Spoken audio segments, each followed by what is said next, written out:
Welcome to Reporter's Notebook, where we talk with the Washington Examiner's top journalists about the stories breaking on their beats. I'm Sarah Westwood, and I'm here today with senior defense writer Jamie McIntyre. And Jamie, you wrote a story for this week's issue of the Examiner magazine about one of the biggest failures after the U.S. involvement in Afghanistan, that after 2 decades, after $83 billion of investment, the Afghan military didn't stand up and fight. What went wrong there?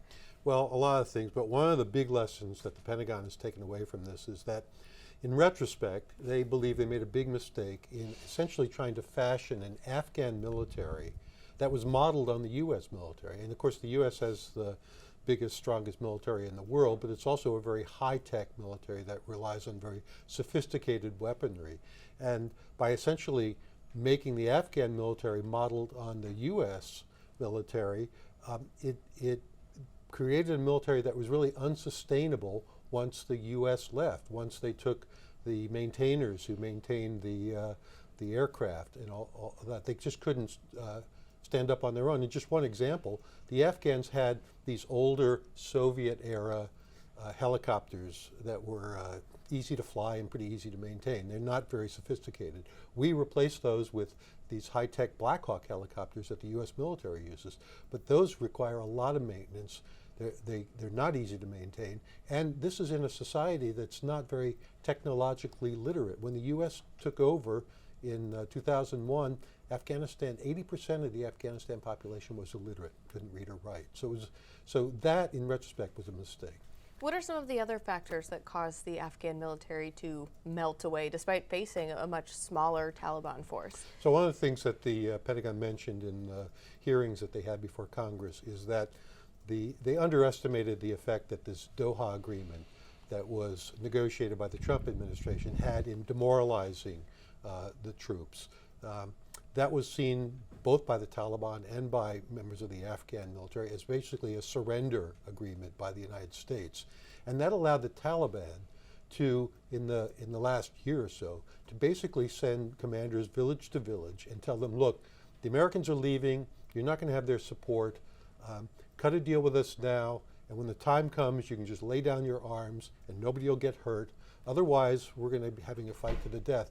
And a lot of the Afghan military who were out in far reaches of the country looked at that and said, you know, better to be alive than to have to fight them. And because, again, the military was not sustainable without U.S. support, that led to this cascading agreements, which, as we saw, in 11 days, the entire country fell. How much of a role did the widespread corruption in the Afghan government play in this failure? You know, actually, the two things I mentioned were important, but really, if there's one takeaway, corruption was the real problem. It eroded the confidence of the Afghan people in their government. It eroded the confidence of the members of the Afghan military in their leadership.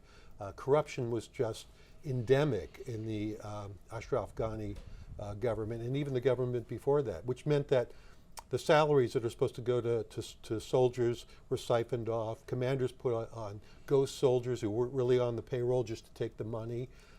The projects that were supposed to go to help the Afghan people, schools and roads, didn't get built. In fact, most of the money was stolen. By that time, that's what drove a lot of these people into the arms of the Taliban, because they felt like they couldn't trust anybody. The local police were corrupt. The military was corrupt. The government was corrupt. And of course, that was capped off by Ashraf Ghani abdicating and fleeing the country right in the middle of at the end days, taking his wife and a suitcase full of money and flying off to the UAE.